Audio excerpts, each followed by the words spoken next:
hari ibyo wagerageje gukora ntibyabyara umugisha kuko utamenya aho umugisha wawe uri, ariko Kristo araje gutungira agatoki. Ni mu gihe cy'umuzuko, ntatinya gupfa, ntazongera gupfa. Ntatinya Pilato, ubu niwe uyobora Pilato. Ntatinya Herode, niwe uyobora Herode. Ntatinya abarozi, arabayobora. Nta kintu kiri hejuru ya Kristo Yesu, byose biri munsi y'ubutware bwe. Hari imbaraga Imana igireresha imfubyi zigakura nta se nta nyina, zikabaho zidafite umurima zihinga, nta karima k'ikikoni nta gahari. Ijwi ry'umukanguzi.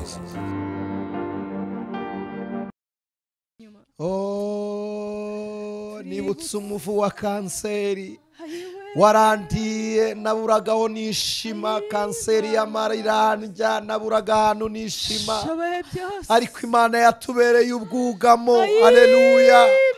Ndibuka ndi kwiseta bambaga, mara iminsi 3 ndi ku mwuka, iminsi 3 mumeka umwuka wa miliyoni 9 z'amafaranga y'amanyarwanda. Ibyo ni ibihumbi hafi 8 z'idolari. Bene data, imvura yaraguye, imivu iratemba, ibyatembana ubuzima bwacu. Nukuri imivu yaratembe. Ndabyibuka imivu itemba. Nawe hari ahantu imivu yagutembanye iratemba, ariko Imana ntiyemera bitembana ubuzima bwawe. Imana ntago wabyemeye. Haleluya. Imana iramburirwa amaboko. Shoboye byose. Imana iramburirwa amaboko.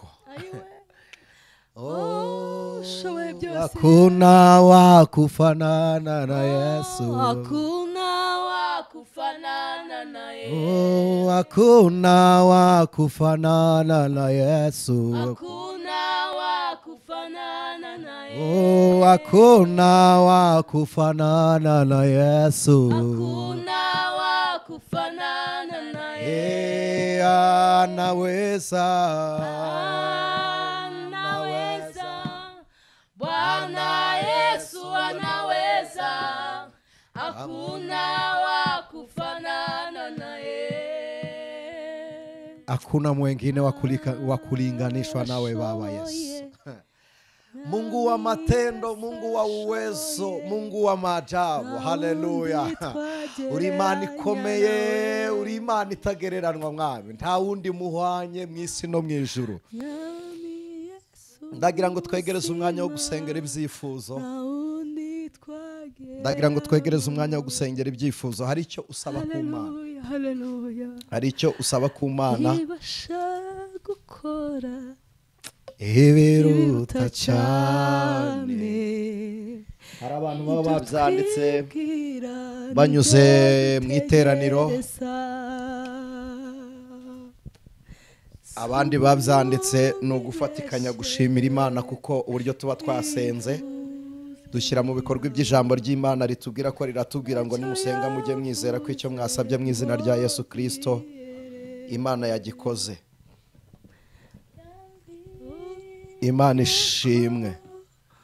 Imana ishimwe.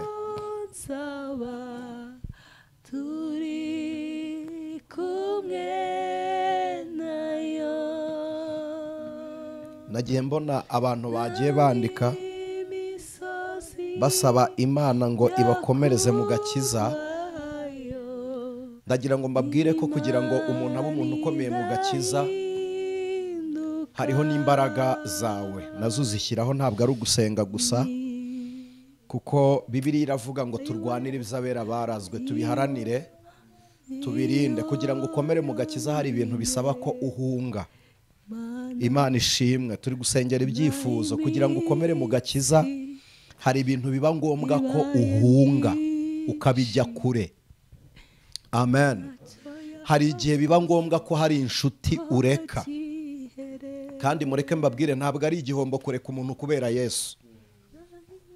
Ni inyungu ndetse zikomeye, ni inyungu ndetse zikomeye kuba wabana na Kristo ugahitamo kuba ari we mugumana.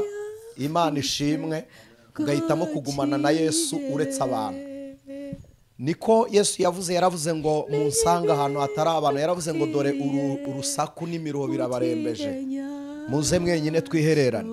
Hari igihe biba ngombwa kuba wenyine ukareka ikigare. Imana ibaha umugisha. Ikindi cya kabiri, hari ikintu mugomba kumenya nshuti z'umusaraba.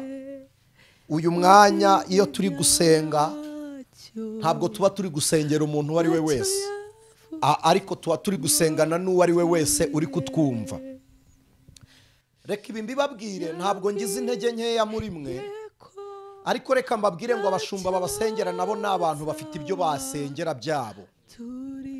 Niyo mpamvu aniseti imbumbuye umunwa ndi gusenga wiceceka ngo wumve ko ndi kukuvugira. Nanjye mfite ibyanjye, nanjye ndi umuntu. Ibi tubibabwira ku ijwi ry'umukanguzi kugira ngo mukanguke, mwe kuba babura baje, mwe kuburira imbere y'aho Imana itangira.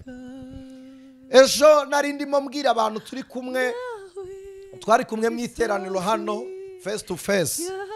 Nari ndimo ndababwira nti Imana ibarinde umwuka wateye mu Bisirayeli utuma Namani ava muri Siriya akajya gukirira ibibembe mu mugezi wa Yorodani. Nyamara iyi Yorodani yavomwaga n'abantu, abashumba baharagiraga inka, ntibigeze bahakirira ibibembe kubera negligence. Nawe rero uri kumwe natwe mu materaniro, ejo nimugoroba twasenganye n'umuntu wantangaje. Yumvishije iteraniro, yumvishe iri teraniro twagize ejo ryarangiye, aryumva ryarangiye tutari kumwe live, ariko akurikirana nyine n'ubundi amateraniro ya online. Nicyo cyiza cyayo, agumaho. Nicyo cyatumye dushima kuyakorera muri ubu buryo kuruta kuri WhatsApp group gusa.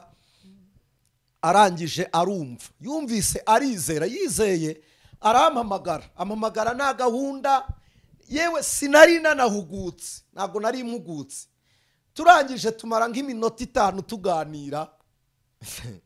Bene damureke mbabwire, umuntu wizera hari abantu bajya babyoroshya bakanabirwaza bigasebeka, bakabisebya, bakavuga ngo kwizera ni ibisazi. No, ntabwo ari ugusara. Ubundi umuntu usara ni umuntu wataye umurongo. Ariko kwizera ahubwo ni ukuva mu by'isi isaba, tugahagarara neza mu cyanya Imana idushakamo. Kuko umuntu wizeye Bibiliya ivuga iki? Iravuga ngo naho yaba yarapfuye azongera abeho. Bibiliya iravuga ngo uwizera, ngo kuko umuntu wizera azabeshwaho nabyo. Kwizera ni ukubaho, kwizera ni ubuzima, kwizera ni ukwakira impinduka z'ibyo dutegereje ku Mana. Narababwiye ku ijwi ry'umukanguzi ntimuzumva n'iseti ndi gusenga mvuga ngo dore igitangaza cyabaye ngo runaka, ngo ibitangaza byabaye. Ibitangaza bivugwa nabo byakorewe, ntibivuga b'Imana yabikoresheje. Ariko kandi binabaye byiza kugira ngo murinde isi kwinjira mu cyumba cy'ububiko bw'amabanga y'Imana, ibitangaza mwajya mubikura ku masosho media.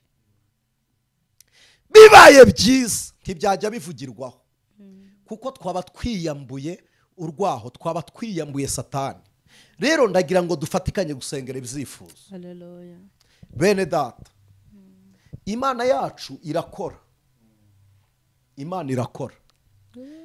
Banza usubiza amaso inyuma mbere yo gusengera ibyo wibaza. Banza usubiza amaso inyuma ureba ahantu wanyuranye n'Imana. Hari amajoro menshi njya nibuka, Imana yagendanyemo nanjye nkabibona. Iyo mvuga aho yagendanye nanjye, nta nari nkitagendanye nanjye, ahubwo ndavuga aho nabonye ukuboko kw'Imana mu makuba. Imana ishimwe. Bene dareka mbabwire, nta muntu Imana yasubije ngo amare ibisubizo ku buryo Imana yabimaze ikaba itagifite ibyo guha abandi. Niba waranasubijwe ukaba wabitekerezaga gutyo, reka nkubwire ngo Imana ni wowe yari itangiriyeho gukora, ntiyigeze igusorezaho. Imana iracyakora. Haleluya. Kuko Imana yabanye na ba sogokuruza na ba Aburahamu. Uburyo yahamagaye Aburahamu imukura muri Uriya w'Abakarudaya, wabonaga imbabazi zimaze inyuma, ku buryo ihamagara umwana umwe ikamuhamagara iretse se, iretse bene nyina, ikavuga ngo tugende nkwihere igihugu. Twari tuzi ko nta wundi muntu wagira gakondo, ariko Imana iracyakura umuntu epfiriye mu cyaro, ikamwuriza indege, ikamuha nationalite muri state imwe mu mujyi. Imana iracyatanga gakondo, ntabwo zarangire kuri Aburahamu. Reka mbabwire, njyewe nsoma inkuru za Rusi, nari nzi ko umugisha Rusi yawuhumbye akawumara mu kwa Bowazi. Reka mbabwire, Bowazi ntaheruka guhinga, ntabwo aheruka. Bowazi ntaheruka, ariko umurima wa Yesu ureze. Mu kwa Bowazi isuka ntiherutseyo, ariko mu kwa Kristo Yesu, mu kwa Kristo Yesu bireze. Nukuri reka mbabwire, mu kwa Bowazi abasaruzi ntibahibuka, ntabwo bahibuka. Mu kwa Bowazi abasaruzi ntibahibuka, ariko mu murima wa Yesu ngenda hibuka. Njya masarura ijoro rigacya, turasarura bukira, tujya tuhasarura school fees. Mu kwa Yesu, mu kwa Yesu hajya hera, tugasarura abana bakiga. Reka mbabwire ngo mu kwa Yesu igihe cyose ni icy'isizeni. Ubwo mbwiye abantu bumva, igihe cyose ni icy'isizeni. Isizeni abahinzi nibo bayizi, bahingaga ikawa. Cyari igihe n'umwana w'umukene ahagarara ku isoko akigurira umugati. Batwo twawitaga umukate. Njo mukate tu.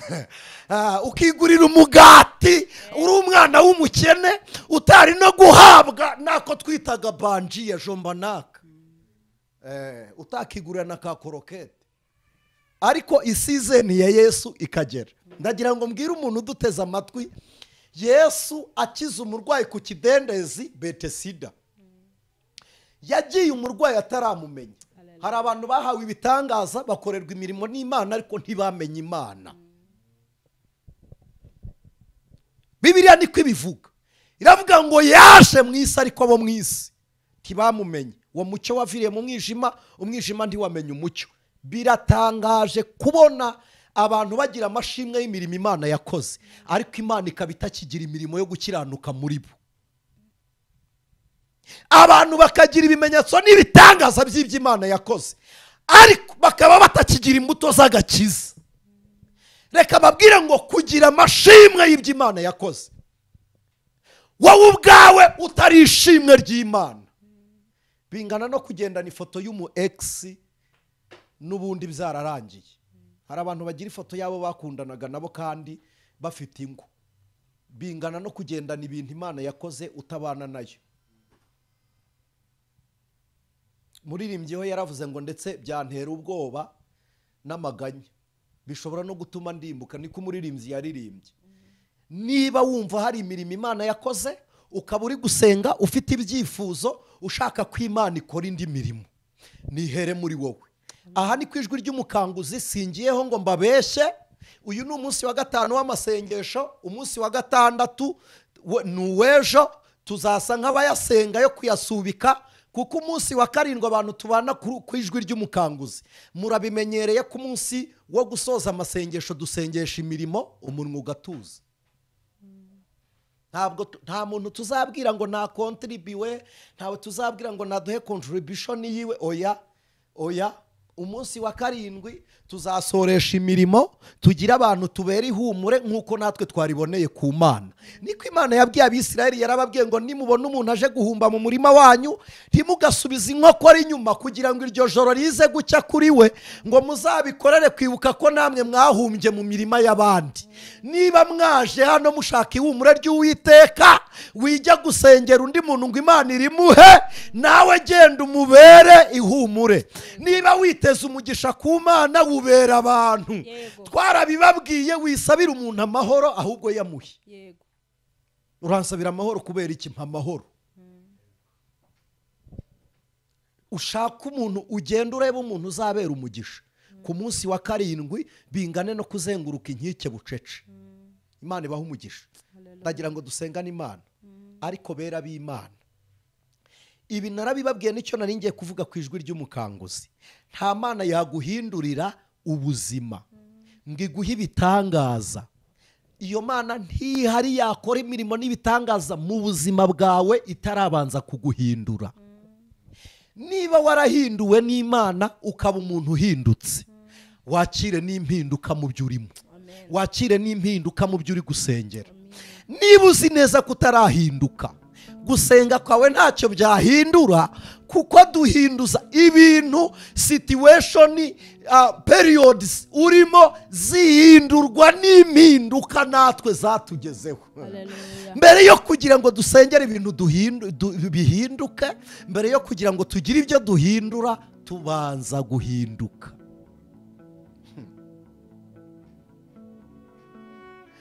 Ubanza guhinduka. Uko niko kuri kweruye iby'Imana ni amahame. Yesu yaravuze ngo uko data yantumye namwe niko mbatumye, nimugende mwigisha abantu kwitondera. Icyo kintu mucyiteho, kwitondera ibyo nabategetse. Abumva, cyo ni kimwe, bakemera, cya kabiri, bakizera, cya gatatu. Abumva, bakemera, bakizera, mujye mwababatiza. Mwumvise ubutumwa bwiza twabwirije, mbese mwarabwemeye? Niba waremeye ubutumwa bwiza, urasa n'icyo wumvise mu butumwa bwiza. Niba waremeye ubutumwa bwiza, urasa n'impinduka, kuko nizo Kristo yarazanye. Amen. Niba waremeye umusaraba wa Kristo, nawe warabambwe, wabambamwe na Yesu.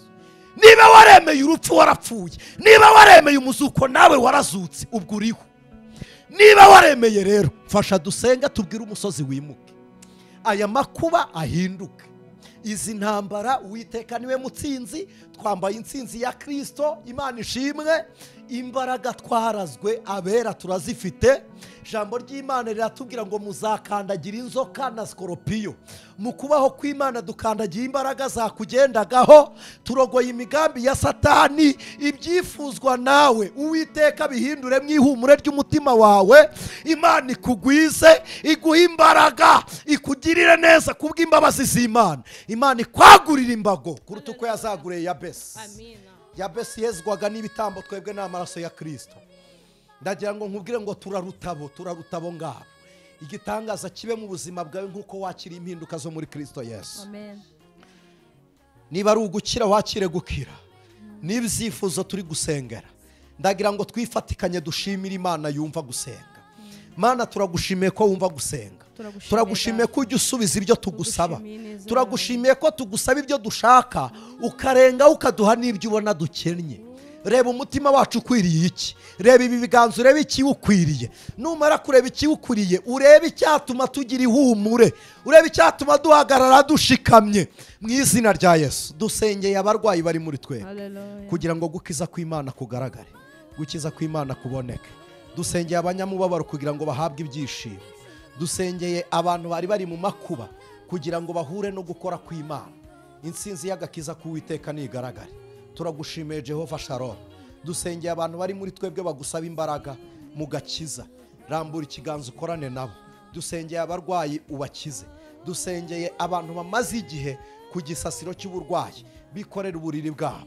Dusengeye Mwami nyaguhora ku ngoma, abantu bamaranye igihe umutima ukutse, abantu bakutse umutima, abantu batewe ubwoba na Satani, bafite igicucucucu cy'ubwoba batazi aho baturuka. Uyu muntu warose urupfu mu izina rya Yesu, kwacinara Yesu, uru rupfu rukamugendaho ku buryo arubona ari muzima, anahagaze atari kurota kumva igicucucucu cy'urupfu.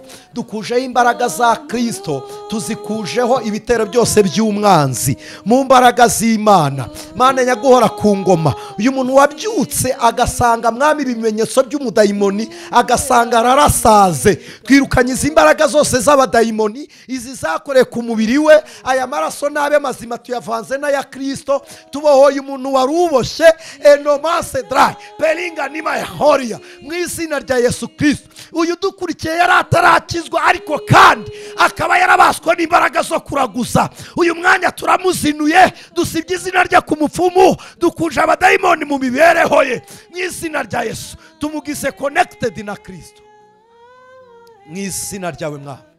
Turagushimiye Jehova Shama, turagushimiye Adonai. Imana niyagura imitekerereze y'abantu mu buryo bwo kwizera.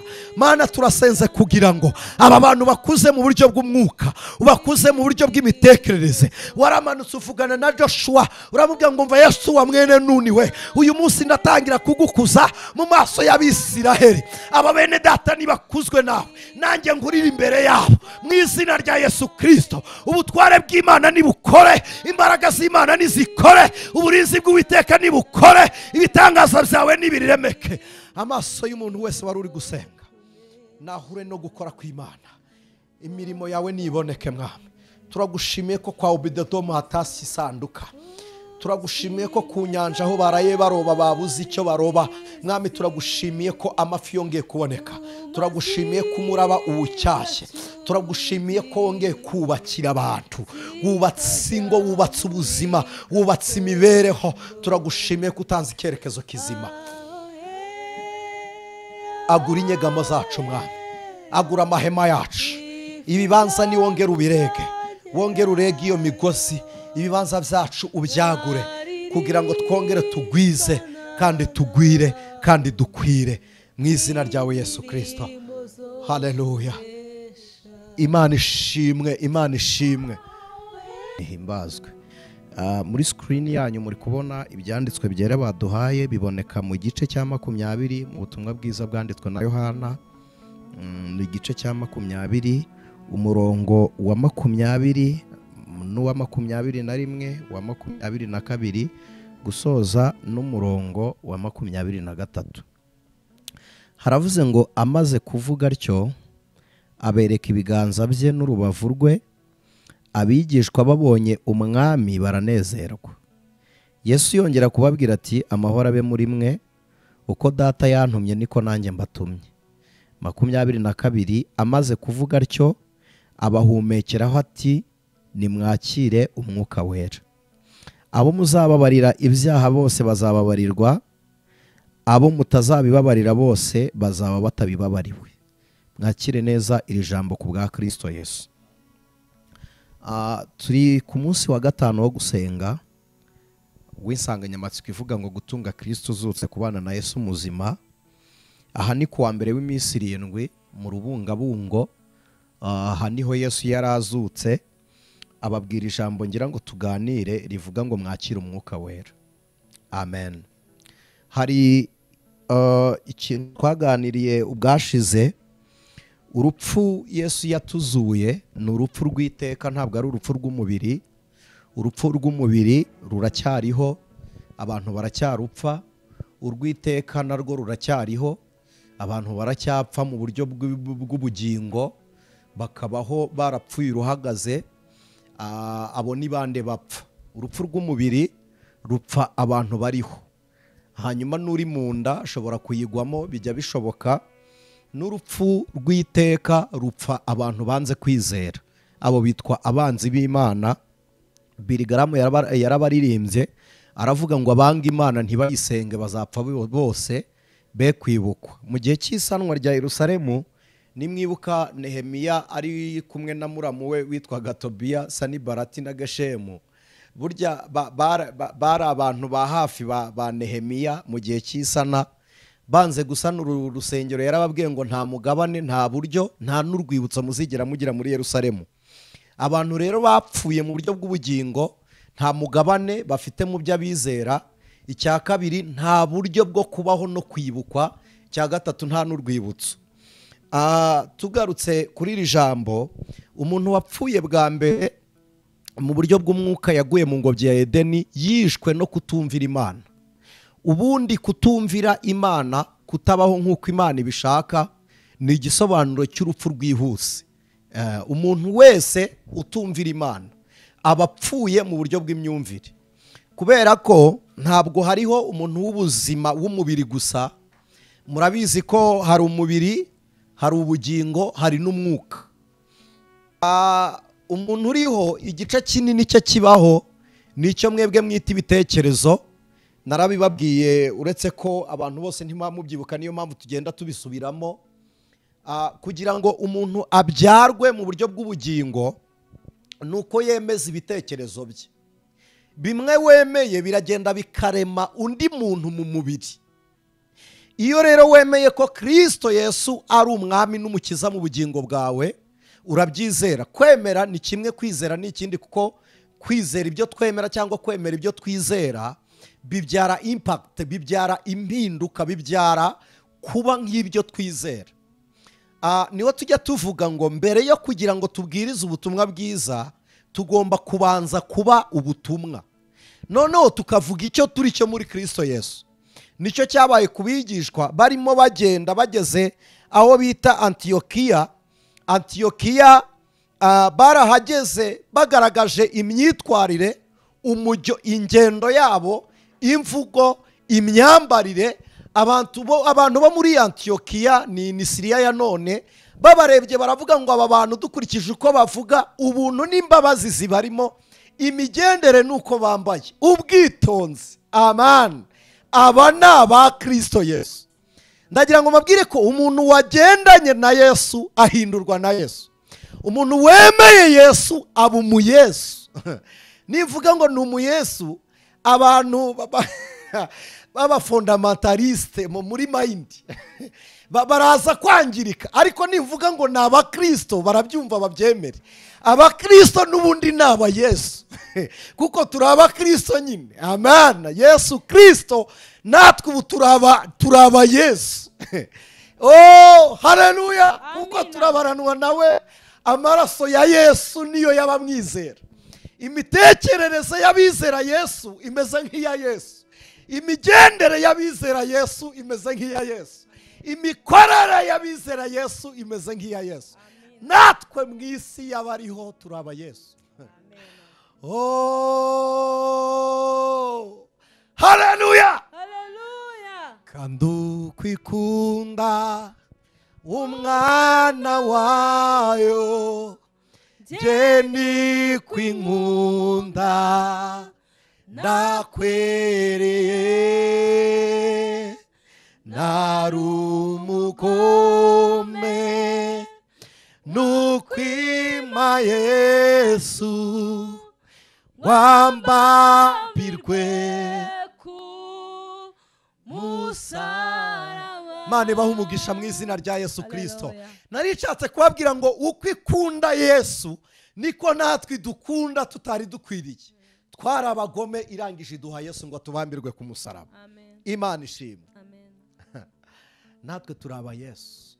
Tugenda dufite urupfu rwa Kristo mu mibiri yacu. Tugenda dufite impinduka z'imibereho muri twebwe. Nari mbabwiye ngo umuntu wa mbere wapfuye utarumviye Imana, yapfuye uruhagaze. Imana irangije mu ngobyi ya Edeni imuzurisha imbabazi, imuha undi mwambaro. Imbabazi Adamu yazurishijwe, nizo mbabazi natwe twazurishijwe. Ikinyuranyo cyo kuri Adamu nuko kugira ngo adapfa Imana yishe itungo, ariko kuri twebwe kugira ngo tudapfa Imana yishe Kristo Yesu. Yesu apfa mu mwanya wacu, aduha ubuzima, turangije tubaho imibereho ya Kristo. Nihute rero, uwa mbere w'iminsi 7, iminsi 7, ubundi hari iminsi 3, hakaba iminsi 40, hari iminsi 3, hari iminsi 7, hari iminsi 50, hakaba iminsi, hari iminsi 3, 7, 40, 50, hakaba n'icyo twita imyaka 1000. Hakaba icyo twita igihe, igice cy'igihe cyangwa ibihe. Ibyo byose bigaragara mu cyo twita l'eschatologie, ariko kugira ngo mbisobanure abantu mu byumve neza, iyo bavuze igihe baba bavuze umwaka. Iyo Bibiliya ivuze igihe ibivuze umwaka. Yivuze igice cy'igihe n'amezi 6 ahana n'iminsi runaka, kuko umwaka mu buryo buri prophétique ugira iminsi 366. Ntabwo ujya umanukaho uriya munsi umwe cyangwa se nguveho, ariya masaha ntabwo ajya avaho. Iyo rero tuvuga iminsi 3 tuba tuvuga umubare w'umwuzuro w'ubumana, ushushanya uburyo butatu Imana yigaragajemo, kandi ugashushanya amasezerano 3 Imana yatanze, uburyo butatu Imana yigaragajemo, bwa mbere imana yabonekeye muri Kristo Yesu, ni imana yambaye umubiri kugira ngo umubiri w'igitambo uzutse ari we Kristo Yesu tubaneho nawe atwegereza imana. Imana ni ubutware bwayo mu ishusho y'icyubahiro, hanyuma hakaboneka n'umwuka wera, turamugarukaho gatoya mu buryo bwa gatatu, ari udevelopa imana, niwe ugaragaza ubugari n'urukundo rw'imana, ni umwuka wera ubigaragaza. Ni mu buryo butatu imana yiyerekanyemo, ari bwo buryo abantu bita ngo ni ubutatu butagatifu. Hanyuma hakaza karindwi bisobanura umwuzuro w'ubumana, hakaza na 12 bivuga governance, ni imiyoborere y'ubumana ariko mu buryo bw'isi bwo mwisi. Hakaza 24 ni imiyoborere y'ubumana mu buryo bw'ijuru apana mwisi. Ni nabigishwa 12, ni amabuye 12, ni imiryango 12, ariko noneho mu ijuru ni abakuru 24. Imana ishimwe. Iyo tuvuze rero karindwi tuba tuvuze umwuzuro w'Imana, sinshaka kubutindaho, bungana n'igihe Imana yasoreje imirimo yayo, bungana n'igihe Imana yakoreye isoza imirimo yayo. Umunsi wa karindwi kuri kalendari y'uwitwa Julienne ni kuwa gatandatu. Iyi kalendari dufite ni y'uwitwa Gregory. Umunsi bavuga ngo ni kuwa mbere w'iminsi 7, ni ku cyumweru. Nihute rero, uyu munsi wo kuwa mbere w'iminsi 7 singira ngo nsigeho urujijo. Bantu musenga mukuriye gusenga Kristo kuruta umunsi. Impamvu ya mbere nuko tutazi umunsi n'igihe azazira. Impamvu ya kabiri nuko yavuze ngo dusengeshe umwuka wera iteka ryose mu buryo bwose bwo gusenga. Biravuze ngo niba ari iteka ryose, ku isabato si bibi kuhasenga, no ku cyumweru si bibi, si ku juma siyo vibaya kuhasenga, ushatse wakomeza ugasenga, ariko tugasengesha umwuka wera iteka ryose. Jambo ry'Imana rivuga iki? Jambo ry'Imana riratubwira ngo abasenga by'ukuri bakwiriye gusengera Imana mu mwuka no mu kuri. Iyo bavuga ukuri ni mu ijambo ry'Imana, kandi ijambo ni Kristo. Niwumva ijambo ry'Imana rivuga ukuri, ujye umenya ko ari Kristo. Kubera iki? Niwe utarigeze urangwa n'ikinyoma mu mibereho ye. Kabiri, niwe wari uzanywe no gukiranuka kw'Imana, kuko asobanura umucyo w'Uwiteka. Ukuri rero ni ikintu kigaragarira buri wese kandi kiri nk'uko kigomba kuba. Ukuri ni ikintu kigaragarira buri muntu wese kiri nk'uko kigomba kuba. Ntabwo ukuri ari ijambo rivuzwe n'abantu bose. Ukuri ni ikintu kidahinduka, ni ijambo ridahinduka, riri uko rigomba kuba. Mu buryo bw'ubuyobokamana, intama yitwa intama, ihene yitwa ihene. Uburyo bw'ukuri rero ni ubuhe? Bimwe mujya muvuga ngo nta dini rizabura umugeni. Oya, dusengere mu mwuka no mu kuri. Mu kuri birasobanuye ngo nta mukwe nta mugeni. Biravuze ngo utemera Yesu uri uwo kurimbuka, kuko Bibiliya ivuga iki? Iravuga ngo abizera bose bemeye izina rya Kristo bahawe kuba abana b'Imana. Kabiri, bitwa n'abana b'Imana. Dufite ububasha n'ubushobozi bwo kuba abana b'Imana no kwitwa abana b'Imana. Ngo ariko abatizera izina rya Kristo bamaze gucirwaho iteka. Gusengera mu kuri ni ukuba mu mvugo y'Imana, tugakora iby'ijambo ry'Imana ridutegeka. Imana ibaha umugisha. Gusengera mu mwuka rero, gusengera mu mwuka bibanzirizwa no kubyarwa n'umwuka. Ninde ubyarwa mu mwuka? Ni umuntu wemeshe mayindi, ni umuntu wemeshe ibitekerezo. Kubera iki tubyarwa? Nta muntu ubyara umwana wari uhari, tubyara abatari bahari bakaboneka mu bahari. Kubera iki tubyarwa? Nuko twebwe twari urubyaro rwazimiye, twari urubyaro rutabarwa.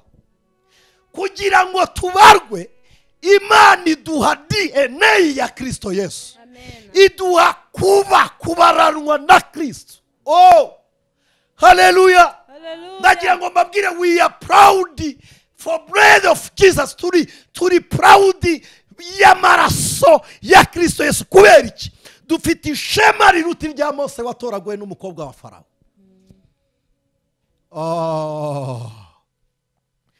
Yamutoraguye ataramubyaye, amwitirirwa ataramwonkeje, ariko twebwe Kristo yadukuye mu isayo y'ibyaha, aradupfira, amaraso ye na yacu arabivanga.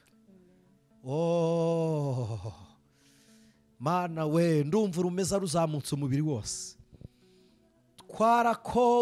Twarakowe na Kristo Yesu. Amaraso ya Yesu niyo yatugize umuryango w'Imana. Amaraso ya Yesu yatugize umukumbi mu rugo. Amaraso ya Yesu yatugize ishyo riyoborwa na Kristo Yesu. Amaraso ya Yesu yaratwogeje. Amaraso ya Yesu yatumye tubarirwa mu rubyaro rw'Imana. Amaraso ya Yesu yaratwandikishije adushyira mu irangamimerere. Nimusoma ijambo ry'Imana, natwe twanditswe mu irangamimerere ryo mu ijuru. Kubera iki? Yesu yaravuze ngo abanjye ndabazi. Bafite ikimenyetso cy'amaraso. Icya kabiri bagira n'ubayobora. Umunsi Yesu yazuye abantu, yarababyaye. Mu yandi magambo, umuntu wese uzutse, gutunga Yesu uzutse bisobanuye kubaho mu bumana. Gutunga Yesu uzutse bisobanura imibereho mishya muri Kristo Yesu. Abanditse baravuze ngo iryo ni isezerano rishya. Mu yandi magambo, irya kera rirashize. Uwanditse yaravuze ngo iyo rya sezerano ryinonosora ntihajyaga kuba hakwiriye kuza irindi sezerano. Isezerano ryaje rero nuko amaraso y'ibitambo atatwinjizaga ngo adushyitse. Imirimo y'abatambyi yagarukiraga mu ihema ry'inahangaha, ariko Kristo ntabwo yagiye mu gicucu cy'ihema ryo mu isi. Nubwo iryo mu isi ryashushanyaga iryo mu ijuru, ijuru ryaduhaye uwaryo ridashushanya, riduha Imana completely, riduha Yesu 100%, ari Imana powerful. Rimuduha yuzuye. Imana ishimwe, rimuduha yuzuye ari uw'Umwuka Wera. Riduha igitambo cy'umubiri wuzuye, riduha umutambyi Imana yuzuye, riduha imbaraga z'ubumana zuzuye, riduha Umwuka Wera wo mu bugingo bwa Kristo, riduha amaraso mazima atarayihene. Yesu yabashije kutuvuganira. Bibiliya ivuga iki? Iravuga ngo ubwo yabashije kugeragezwa abasha no gutabara abageragezwa bose. Ndambuye ikiganza nk'umuntu w'Imana, nguhesheje umugisha we wari uri kugeragezwa, kugira ngo uwageragejwe agatsinda ibigeragezo agutabara aguhe kuba amahoro. Mu izina rya Yesu Kristo. Uwa mbere w'iminsi 7, abantu bazi ngo yapfuye, abantu bazi ngo ntariho, bazi ngo ntazazuka. Munyemerere kakantu ngatindeho. Abarinzi bicaye ku gituro, bategereje ko umubiri uzabora ugashenguka. Abigishwa bifungiranye bafite ubwoba kubw'imirimo y'Abayuda. Narabibabwiye, Petero urukiko rwari guhita rumukatira, kuko mu mugoroba washize yari yarayakase ugutwi kw'abandi. Ikindi, ababigishwa ntibari kurokoka ibyaha bashinje Yesu. Bafashe Yesu baba bamuretse kugira ngo baba baretse abigishwa, kugira ngo rubanda rutagumukira rimwe, ariko Kristo amaze gupfa bari gutwara n'abigishwa. Nimusoma Bibiliya ngo bari bifungiranye batinya Abayuda. Kubera iki babatinya? Nuko bari bazi ko hari amakosa yakozwe. Ibyo Yesu yakoraga kugira ngo arengere abo. Bakimara kumwica baravuze ngo ubwo abizize natwe bazabiduhora. Matayo yari yasize akazi k'abandi, yari umukoresha w'ikoro, agenda asezeye. Muzarebe Natanayeli yaje nimugoroba, hatabona kandi yari umwanditsi. Mu ndebere Yuda nubwo yari amaze iminsi apfuye, ariko dutaruke turebe bene Zebedayo bari barasize se ku nyanja.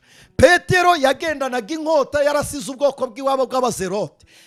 Imidugudu 2 yo muri Arama yagemuragamwe amafi ntiyaraheruka kujyayo.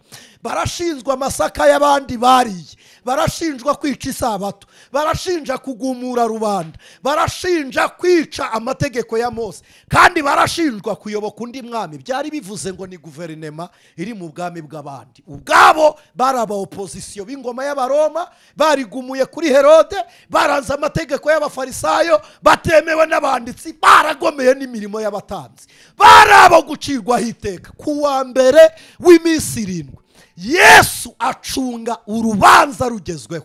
Iminsi y'imbabazi irangiye. Nta muntu wo kubagirira imbabazi abafarisayo bahugutse, abasadukayo bahugutse, abanditsi bahugutse, abatambyi bahugutse, kwa Pilato bahugutse. Yesu arangije ahirika igitare. Haleluya! Haleluya. Acunze bahugutse akubise igitare. Ndanezerewe we, abarozi batararemba bahugutse, Yesu akubita igitare. Abafarisayo bagihugutse akubita igitare. Abasadukayo n'abanditsi bagihari akubita igitare. Bahugutse bakikwitegereza, bakibireba, bahugutse. Abagushinja ibinyoma bahugutse, nibwo Yesu akubise igitare. Imana ishimwe. Nibwo agihiritse, nibwo azutse, nibwo agaragaye, nibwo abonetse. Bahugutse. Imana ishimwe. Bahugutse, bavuye mu minsi y'imbabazi, batagifite imbabazi. Ndagira ngo nkubwire ngo Yesu abafitiranyije n'ubugome bwabo, akurengeye batarakurenganya. Inyuma yawe hari ingabo zishinzwe kukurwanirira, zoherejwe n'Imana itakwemera ko urengana. Haleluya! Muyikirize haleluya! Haleluya! Umunsi abamwizera batewe ubwoba, umunsi mugira ngo birarangiye, umunsi muri itorero, umunsi muri rirabera, umunsi muri riri umurimo, abantu bahugutse, nibwo Yesu aje. Bahugutse ngo barenganya abizera. Yesu arazuka, abwira Mariya ngo genda ubambwirire. Aho twarahasomye, genda ubambwirire, ubabwire ko nkiriho, ubabwire ko mpari. Shimiye Yesu muzima, shimiye Yesu wazutse. Mariya araza ageze mu bigishwa, aravuga ngo Yesu yazutse. Reka nihute. Amaze kubivuga ku wa mbere w'iminsi 7 mu rubungabungo, amaze kuvuga atyo, abereka ibiganza bye. Tugeze hafi dusoze, arambura ikiganza abereka ibiganza. Amen. Byari bivuze ngo narabababarijwe. Abereka ibiganza. Hari umuhanga, hari umugabo Imana imuha umugisha, yigeze ambwiriza ndafashwa. Aravuga ngo ikintu kiri mu ijuru cyakorewe mu isi ni kimwe, ngo ni inkovu za Yesu gusa. Izi nkovu za Yesu zabaye ibihamya mu rurembo rwo mu ijuru. Abamarayika barabibona, abakerubi babonye inkovu za Yesu, abaserafi barazizi, bazi ko yababajwe. Kandi noneho umubabaro Yesu yababajwe usobanuye iki? Nicyo cyatumye Imana yihisha abakerubi n'abaserafi. Imana irashaka kuzahishurirwa rimwe n'itorero ryayo. Yesu aracyambaye umubiri wo mu isi. Umunsi azaza kureba itorero, azamanukana wa mubiri w'inkovu n'imbereri. Amacumu bateye Yesu aragaragara, inkovu z'amakamba yambaye z'amahwa aragaragara. Nagera imbere ya se azahindurwa, agira ubwiza bw'iteka, azasa nka se, natwe duse nka Yesu. Bakundwa ubu turabana b'Imana, ariko uko tuzasa ni kurerekanwa bene data, icyakora kuri hafi. Mwibuke ibyabaye kuba cyara, natwe bitugezeho. Nukuri yatangiye umurimo, ninayiza usohoza. Aho hera, aho hera nukuri tuzahaba, zakuzakerayo, nkaririmbana n'abaho indirimbo zo kunesha. Bazajya muri icyo gihugu, bazaba bambaye imyenda yera, babikiwe ikamba ry'izahabu. Umunsi umwe nzawinjiramo. Amen. Amen. Imana ishimwe nshuti z'umusaraba. Abageramo abereka ibiganza, arababwira ngo ninjye wabababarijwe. Aya maboko yakoze umurimo wo kubacungura, ya mibabaro yanyu na cya gikombe cyanyu narabiteruye, nabanywereye kuri ya mibabaro. Ya mibabaro Yesu yayishyiriyeho. Imana ishimwe. Amaze kubereka ibiganza, Bibiliya iratubwiye ngo babonye umwami barizera kandi baranezerwa. Abigishwa yaberetse ibiganza, abereka urubavu, bareba rya cumu ryo mu rubavu, akadirishya dusesereyemo tukinjira, bareba hamwe havuye uruzi ruvanze n'amaraso, baranezerwa baravuga ngo ni wowe Mwana. Bamaze kwishima, murongo wa 21, Yesu yongera kubabwira ati amahoro abe muri mwe. Kubera iki? Babuze amahoro, tibatekanye, barihishe, bafite umutima ubarega ku by'amategeko ya Pilato.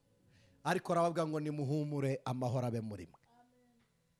Arababwira ngo amahoro abe muri mwe. Inama babakoreye, abarozi bateguye kubaroga, iby'ubwenge byose begeranyije, abitesha agaciro, aravuga ngo amahoro abe muri mwe. Amahoro abe muri mwe. Indwara ziri mu mubiri, amahoro nabe muri mwe. Mubabaye, amahoro abe muri mwe. Isi yaduhasa, amahoro abe muri mwe. Abereka ibiganza n'urubavu, arababwira ngo mugire amahoro. Amahoro abe muri mwe. Murongo wa 22, amaze kuvuga atyo, abahumekeraho ati nimwakire umwuka wera. Mwakire umwuka wera. Mwuka w'ubwenge, mwuka ubaneshereza iby'isi, mwuka utuma mubaho, umwuka utuma mubaranwa n'Imana. Mwakire umwuka wera. Abantu benshi bazi ngo umwuka wera yaje ku munsi wa Pentecote. Nibyo, ni umwuka wera mu buryo buri rusange. Abigishwa babonye umwuka wera kuwa mbere w'iminsi 7, ari wo muzuko wa Kristo. Bivuze ngo nabayeho namwe nimubeho. Biravuze ngo ndiho namwe nimubeho. Bahabwa umwuka wera ku munsi wa Pentecote, hamanuka ikiriri. Hamanutse ikiriri cy'umwuka n'indimi z'umwuka. Umwuka yari ari muri bo, kuko umwuka niwo wabatinyuye, umwuka niwo watumye baba bahamya, umwuka niwo wabaneshereje, umwuka niwo watumye bibwira iby'umuzuko wa Kristo. Bamarana na Yesu iminsi 40 bagira umwuka wera. Bivuze iki? Biravuze ngo mu gihe cy'isi abisi ntibazaba bambona, niko ijambo ry'Imana ryavuze, ngo ariko mwebwe tuzaba turi kumwe. Iminsi 40 ishushanya igihe cy'isi. Umunyarwanda yaravuze ngo n'iminsi y'igisambo ni 40, ngo kuwa 41 urafatwa. Munsi wa 40 nabwo ugashushanya ubutware bw'umuntu. Muribuka ko Farawo, uwitwa Sawuli, yamaze imyaka 40 kandi yaraciwe. Bwari ubutware bw'umuntu ku ngoma itari y'Imana. Hari abantu bajya babaho mu minsi 40. Minsi 40, impamvu mabwiye ngo bisobanura ubutware bw'umuntu, nige Yesu yamaze ari kugeragerezwa mu butayu kugira ngo umubiri we ube trained. Minsi 40, Imana yabwiye Eliya ngo rya uhage, kuko iyo nduzayigenderaho iminsi 40. Minsi 40 muzayikompare n'imyaka Abisirayeli bamaze bazenguruka. Reka mparenge, si icyo nashakaga kuvuga. 40, minsi 40, minsi 40 si yo nshaka kuvuga, ntabwo ari yo nshaka kubigisha. Arangije arababwira ngo nimwakire umwuka wera. Mwakire umwuka wera. Bantu muteranye natwe ku ijwi ry'umukanguzi, nimubyuke murabagirane, kuko umucyo wanyu barasiye. Mwakire umwuka wera. Mwuka wera ni iki? Ni Imana, n'ubuzima bw'Imana mu muntu, ni imibereho ishushanya imbabazi z'Imana mu muntu. Mwuka wera atuma Imana ibera hose icyarimwe. Mwuka wera agira amatwi, arumva. Mwuka wera agira amaboko, arakora. Iyo wakiriye umwuka wera uba wakiriye kumva Imana, n'icyumviro cy'Imana. umwuka wera agira amaboko. Iyo wakiriye umwuka wera uba ubonye imirimo y'ubumana muri wowe. Umwuka wera agira amaguru. Iyo wakiriye umwuka wera uhawe kugendagenda mu cyanya cy'abantu b'Imana. Umwuka wera ni imitekerereze y'Imana. Iyo uhawe umwuka wera uba uhawe gutekereza nk'Imana. Imana yaravuze ngo kugira ngo mukure mugire igihagararo gishyitse kigwiriye cya Kristo Yesu. Umuntu ufite umwuka wera aba afite igihagararo gishyitse. Mwakira umwuka wera. Mwakira umwuka wera. Haleluya! Ni uzemeza abantu iby'ibyaha byabo. Umuntu wakiriye umwuka wera ni unesha isi. Ababyawe n'umwuka, Bibiliya iravuga ngo ikibyarwa n'umwuka cyose nacyo ni umwuka. Umwuka wera ku munsi wa Pentekote yamanutse hashize iminsi 50 Yesu azutse. Ariko umunsi yageze mu bigishwa ku munsi wa mbere w'umuzuko yarababwiye ngo nimwakire umwuka wera. Bivuze iki? Ndiho nanesheje urupfu, namwe nimugipfuye, namwe nimubeho, mufate ubuzima mbayemo, namwe mububeho. Ageze mu ijuru yohereza ibyawo, yohereza ikiriri, yohereza ubwenge, yohereza impano, yohereza ubuzima, yohereza umuriro, yohereza indimi, abahereza accessoires z'umwuka wera. Amen. Arabibahereza. Buzura umwuka wera kubw'imbaraga nyinshi. Barahagarara bahamya Kristo Yesu. Gutunga Yesu wazutse kubana na Yesu muzima. Mu izina rya Yesu Kristo. Mwakira umwuka wera ubaneshereza ibyaha. Mwuka wera yirukana indwara muri mwe. Mwuka wera akure karande muri mwe. Mwuka wera avunagura ingeso za kamere. Mwuka wera akore ategeke. Imana ishimwe.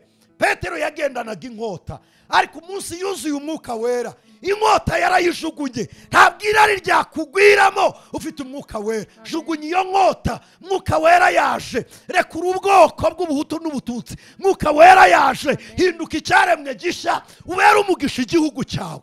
Mwuka wera yamanutse. Turi urubyaro rw'Imana. Amaze kubabwira ngo mwakire umwuka wera, akajya agendana nabo iminsi 40.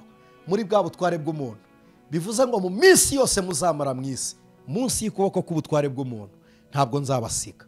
Nzagendana namwe, nzaba ndi kumwe namwe, tuzasangira. Yambukana n'abinyanja, asangira n'abamafi.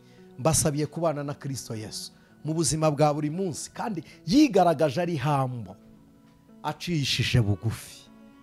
Asanga bagiye kuroba, bari barakwepse umuhamagaro. Arabwira ngo mbese bahungu banjye, hari icyo mwafatishije? Turi gusenga hano twibutsa abantu baguye. Turasabye ngo Kristo yongera abagenderere.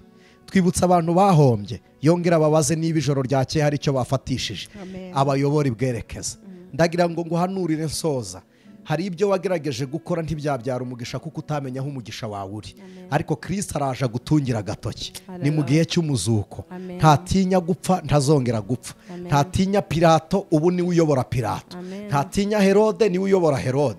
Ntatinya abarozi, arabayobora. Nta kintu kiri hejuru ya Kristo Yesu. Byose biri munsi y'ubutware bwe. Yesu wakiriye akuzamure, akwimike, akugira igisonga, akugira umutware, aguhe gutegeka, aguhe kugenda hejuru y'ibyakugendagaho, aguhe kuba imbere y'abari bari imbere yawe. Kuko Bibiliya iravuga ngo nzabagira umutwe timuzaba umurizo. Kristo akuzamure, agutumbagize ku munsi wo kwakira umwuka wera. Yesu wazutse atanga ubuzima. Gisobanuro cyo kuzuka nuko umuntu abaho. Umuntu uriho arakora. Era imbuto. Vuga ubutumwa bwa Kristo. Garagaza uwaguhinduye, ugaragaza uwazutse uri muri wowe kandi ari muzima. Turagushimiye Mana ihoraho. Tuguhaye icyubahiro kuko uri Imana yera. Tugushimiye kuko uri ubwugamo bwacu. Uri uburinzi butanyeganyega Mwami. Umunsi wazutse nibwo waduhaye ubuzima. Turambuye amaboko yacu ngo wongere uduhe ubuzima. Humekera muri twebwe. Abari babuze amahoro ubaha amahoro. Nuduha amahoro intambara zirashira muri twe. Nuduha amahoro uburwayi buragenda. Nuduha amahoro mwamenya guhora ku ngoma. Ubiduhane n'umwuka wera kugira ngo tubaneho nawe, ubuzima bwawe bugwire kandi buganze muri twebwe mu izina rya Yesu Kristo. Amen. Reka dukomeze twumva abaramyi mu kanya gatoya twegerana n'Uwiteka. Mwakira umwuka wera, mubane n'amahoro ya Kristo Yesu. Haleluya.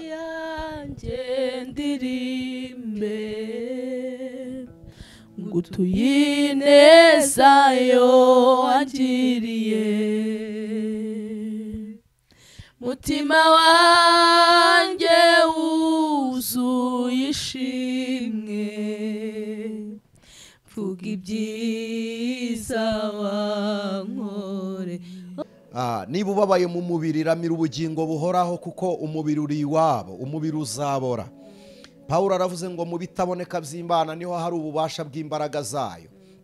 Mu bitaboneka by'Imana bwakeye waryamye urasinzira, usinzire ntiwari uzi ngo urihe, ntago wagumyeyo ngo ufatireho ukomerezeho. Hari mwene data umwe twabanaga ahantu hamwe yajyaga abyuka mu gitondo akatubwira ngo nshimiye Imana ko naryamye sinkomerezeho. Hari abantu bajya baryama bagakomerezaho nibakanguke, ariko ntitwakomerejeho. Hari igihe byashoboka ko wafata umuhanda uri kugenda ugakomerezaho, ariko Imana ishimwe ko twatekereje iby'urugendo, Imana ikagena intambwe zayo. Imana ishimwe, izo ni imbaraga zikomeye zitaboneka Imana iba yakoresheje kugira ngo ibigaragara bibe kuri wowe. Amen. Reka mbabwire, hari imbaraga zikomeye zitaboneka mu bubasha bw'Imana, mu bitaboneka byayo. Hari imbaraga Imana igireresha imfubyi zigakura nta se nta nyina, zikabaho zidafite umurima zihinga, nta karima k'ikikoni, nta gahari, nta ngarigari, nta kwiharika, nta bihari, nta no kujya guhumba.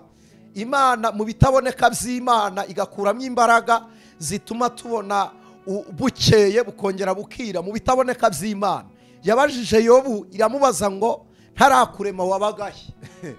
Mu yandi magambo, ibyo wabuze nabo wapfushije nabashyize hamwe wari uri nawe utaramenya kuriho. Ndagira ngo mbabwire ko mu bitaboneka byayo Imana ifite ubutabazi bwawe utazi aho buri. Ntabwo uzi aho buri, ntabwo uzi aho buri, ariko mu bitaboneka by'Imana Imana ifitemo ubutabazi. Umva ko ijambo ry'Imana rivuga, riravuga ngo icyubahisha Uwiteka nuko akinga ibintu, ngo ariko abami n'abatware bakanezezwa no kubigenzura. Hari ibintu Imana yakinze abantu batari kukubonana, ariko bushobora gucya abantu babigushakira. Hari igihe Imana igikinga ibintu rwose, urugo rukitwa urw'ingumba, ariko bwacya abana ibitambamuga bikaboneka, ukabona abana baratamba mu mbuga. Imana ishimwe. Uyu mwanya ndagira ngo nkwibutse ngo mu bitaboneka by'Imana ibyo utareba, wowe urareba ibingana n'ibyo amaso yawe areba, uriyumvisha ibingana n'ibyo wumvise cyangwa wamenye, ariko hirya y'ibyo utazi, hirya y'imbaraga utarabona. Hari mwene data umwe twigeze twahurira mu bitaro bimwe, nagiye kwivubuza. Ni umunyamahanga. Iyo mvuze umunyamahanga ni umuntu tudasangiye igihugu ku bwa kavukire y'umubiri. Yari umuganga, we ntabwo yari yaje kwivuza, yari afite ibyo arimo. Njye nagiye kwivuza, arangije arambwira ngo barambaza ngo amafaranga azaboneka. Ndavuga ni ku bwa Kristo bizakunda. Arangije arambwira ngo mbwira ngo Yesu abaho. Ndambwira nti yego. Niba abaho se agira yayo mafaranga? Ni amayuweni, na marupe. Ambaza amayuweni nakora muri China, marupe nayo muri India. Ndambwira ni Yesu arayagira. Kandi mureke mbabwire, Yesu agira devize, agira amadovize. Amadovize ni ukuvuga buri cyiciro cyose cy'ifaranga ribaho. Yewe n'iryo twita electronic money Yesu ararifite, kuko afite spiritual money, afite spiritual money. Arayafite, afite amadolari mu buryo bw'umwuka, arayagira kuko yategetse birumvira. Salomo yarabivuze, aravuga ngo ubutunzi bwitera amababa bukaguruka. Hari igihe Imana ijya ibukura iburasirazuba ibujyanye iburengerazuba, bukagenda bumeze nk'isanduka y'isezerano yajyaga kwa Obidedomu. Bahisemo ko Obidedomu apfa, bazana isanduka y'isezerano. Isanduka y'isezerano izihetse ubuzima, ubuzima buheka icyubahiro, icyubahiro giheka amafaranga, amafaranga azana abaje, azana n'abagaragu. Imana ijya ibikora guhumbya no guhumura. Ako kanya tik tak gutyo gusa biba bibaye. Itakinga rimwe kabiri biba, nta kundi, guhumbya no guhumura. Mu bitaboneka by'Imana, mu bitaboneka by'Imana, mu bitaboneka byayo harimo akazi kabize n'abatarize. Mu bitaboneka by'Imana habamo inzu y'umuntu utagira ikibanza. Mu bitaboneka by'Imana harimo byinshi byayo. Umugabo arandeba arambwira ngo Yesu agira amezi ate? Ndamwana agira yose. Arambwira ngo Imana ntibaho. ndamubwira ngo kubera iki, anyurira muri make ampereza testimony yiwe amubuhamye. Arambwira ngo se yabataye ari abana benshi, aragenda ajya kuba umutinganyi. Nyina abarera wenyine, nyina aza gupfa kubera n'ubukene, apfa yabuze ubuvuzi, ngo nicyo cyatumye ahitamo kwiga kuba umuganga kugira ngo ajye afasha abandi bameze nka mama we. Arangije ambwira ubuzima babayemo bw'umubabaro mwinshi, kandi koko bari bababaye no gutakaza ikuzo ry'umubyeyi wabo. Numva koko babayeho bababaye. Arangije arambwira ngo Imana ibaho ikaba ifite imbabazi nk'izo turirimba, ntabwo yari kwemera se abasiga ngo na nyina apfe. Ndamwana igitangaje rero, ntabwo ari uburyo papa wanyu yabataye na mama gapfa, ahubwo igitangaje ni uburyo so yagiye mama gapfa mukabaho. Ntabwo igitangaza ari ubuzima bubi wabayemo, ahubwo igitangaza ni uburyo wabubayemo ntibukwice. Aho niho Imana igaragarira rero. Ntabwo igitangaza ari uko usenga ntubona akazi, ahubwo igitangaza ubundi ubayeho ute nta kazi ugira. Twiza arizo mbaraga z'Imana mu bitaboneka byayo. Mu biboneka wagatunzwe n'akazi, ariko mu bitaboneka ubayeho nta gahari. Urambwira ngo uri mahanga utari uzi gusoma no kwandika, gute Imana ikubwira visa utarabona n'irangamuntu? Gute mu by'ukuri Imana igusezeranya kuba mu gihugu runaka n'isibo wari utuyemo utanibuka izina ryayo? Mu bitaboneka by'Imana harimo ububasha bukomeye. Amen. Mu bitaboneka by'Imana harimo gravier, harimo umucanga, harimo icyo twita compacte, aba engineer murabizi, hakabamo laterite, hakabamo gravier, hakabamo godoro, hakabamo amafera beto, ku buryo bridge yabonetse. Imini sina bridge si ikiraro gusa n'umuhanda. Bisirayeli bambukiye muri highway, nta accident yabaye muri uriya muhanda, bagenda bishoreye gutyo mu bitaboneka by'Imana. Aka operation gato y'Imana yabwiye Mose, tunga inkoni mu kirere, ikiganza gitunge mu nyanja, umuhanda uracomoka. Wambwira ko Imana yawukuye mu bitaboneka by'Imana? Uyu muhanda uracyabaho kuko yawimuye ku nyanja, ntimuzaho yawubitse. Ntabwo muza ahandi Imana yashyize uyu muhanda, yawushyira ku nzira ijya iwawe, yawushyira ku nzira ikuvana mu makuba. Iyi nzira iracyabaho. Haleluya. Hapfuye ibyo wowe wiremeye, hapfa ibyo wibwiraga, ariko iby'Imana yaremye niyo bipfuye irabizura. Ntabwo Imana irabipfusha ngo bibure. Reka mbabwire, umugabo witwa Ezira ari kuva muri Babuloni, yageze mu kibaya hitwa Hava, abura inzira kubera abambuzi bari babategeye mu nzira. Bibiliya iravuga ngo, aravuga ngo nimwirize gatatu, twebwe dusenze karindwi n'umunsi wa gatanu. Aravuga ngo ategekeraho kwiyiriza ubusa.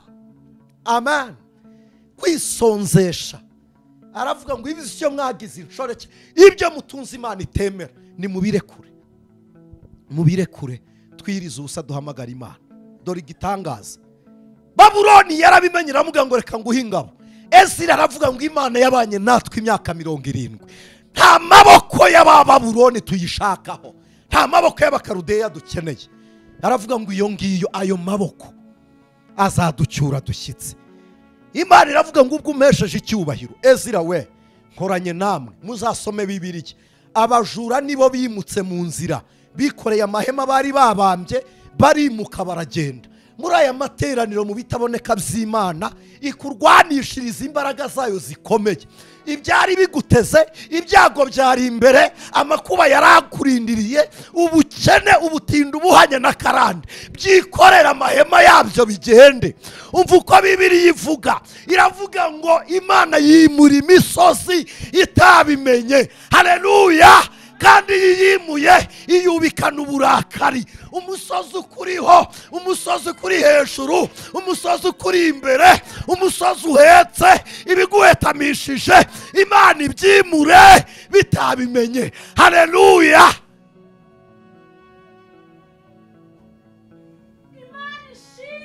Imana ibyimure, Imana ibyimure. Bibiliya iravuga ngo ubutunzi yamize izaba umuhubuzamo kuko yabumuze bunguri. Imana igusubiza ibyo wabuze. Imana iguha ibyiringiro byawe, iguha amagufwa yawe mazima. Ndagira ngo mbabwire igitangaza cyabaye kuri Yohana. Abagira ikibananiwe kwakira baragihakana, bananiwe kucyakira baragihakana. Abantu babizi, abantu bazi amateka ya Yohana, yatawe ku kirwa Patimo.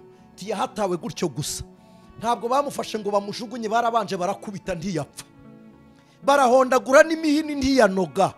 Yohana baramuboha bamujyana ku kirwa Patimo. Musoma ubuhamya yandika ibyahishuwe. Yaravuze ngo ku munsi w'umwami Imana marayika yansanze ndi mu mwuka. Umva ikintu gitangaje, mu bitaboneka by'Imana habamwe icyumba tujya dufungiranirwamo turi hagati mu mubabaro, umubabaro ukagaragara inyuma ariko imbere turi free. Amen. Imana ikareka bakenyegeza umuriro w'inyuma, Nebukadineza agacana kanakuba, ariko imbere Imana ikazimya uw'imbere. Bitaboneka by'Imana. Hari agatabo k'amateka y'intumwa n'urupfu zapfuye, kanditswe n'umugabo w'umudivantiste yitwa Sebuhozaho Zakari. Muzagasome. That is true. Amakuru yavuze n'impamo n'ukuri. Yohana bamuciye ukuboko kw'iburyo kugira ngo atongera kwandika. Bukeye mu gitondo ukuboko kurongera kuramera, Yohana arandika. Ubu abantu benshi mugiye kuvuga ngo ntibishoboka. Abiri, amaboko abiri, amaguru abiri, intoki 10 ufite, amani 10 wayahawe n'Imana. Inaniwe guteraho ukuboko kumwe yaraguhaye ayo ngayo. Uretse abantu baba confused for nothing. Ni iki kiguconfusing? Imana irashoboye. None se wambwira gute umwana kurira mu nda yawe akavuka atajyanye ukuboko kwa nyina ngo nababone ukwe? Ntabwo atwara ijisho ry'uwamusamye nibura ngo ajya ugumana ingingo wari ufite nawe akavukana izindi. Imana ibirema ishoboye kurema ibyo utabona. Imana irabishobora. None se mwebwe munteze amatwi, mwebwe munteze amatwi, nanjye kuvuga ngo reka ndebe muri bangahe nari nkoze koza nk'irya Dawidi, ariko ndumva mfite ibyiringiro bikomeye, ndumva mfite ibyiringiro bikomeye. Mwebwe munteze amatwi, ni mumbwira gute Imana itwara amazi mu rutare rukajya rwambukana n'Abisiraheli? Kuri tekinike bari kunyereka umubare w'abantu turi kumwe mu materaniro, nanze kubabara ntacyo. Mumbwira mute? Mumbwira mute uburyo Imana itwara amazi mu rutare, Abisiraheli igitare kikajya kimukana nabo? Imana irabizi bagiye kunyura muri Mowabu, ntibazemera bahanyuza urutare, ntibarwikorera. Mowabu ntiyemera ko banywa ku masoko yabo, ntiyemera ko bahinga mu mirima yaho, ntiyemera ko batonda n'isoko ryaho. N'iryo basigayemo Ishitimu babateze intonorano, bazana Baraki na Baramu ngo nibajye kuva mu bwoko bw'Imana. Imana irangije iravuga ngo aba bantu nibagenda bazanyoterwa, ishyira amazi mu rutare agendana nabo. Ndagira ngo nkubwire ngo agutunga, Imana yayagutungiye mu rutare, yayashyize mu rutare agendana nawe ntubimenya. Hari neza Imana yashyize mu rutare, isi ntiyarumena, amaboko y'abarozi ntaruroga. Hari urutare rugendana n'abizera. Niyo mpamvu bucya tukabaho tutari tuzi ko turi bwirirwe, bukongera bugacya, nanone bugacya. Ni Imana yo mu rutare, n'uruzi rwo mu rutare, n'isoko ryo mu rutare. Urutare rwacu ni Kristo Yesu.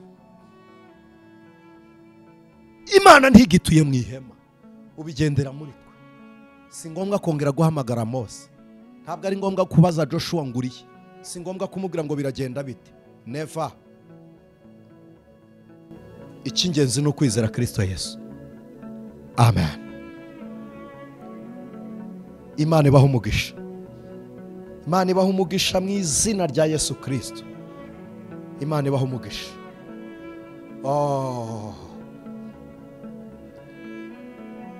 Muririmbyi yaravuze ngo nyura mu misozi, kanyura mu mataba, hose niko harushya umutima. Aravuga ngo ariko njya nsaba Uwiteka, Uwiteka nawe ntatinda kunyumva. Imana ishimwe ko ijya yumva abayambaza, yumva abera, yumva gusenga kwacu. Imana ikumvire imana ikumvire mu izina rya Yesu, imana ikumvire.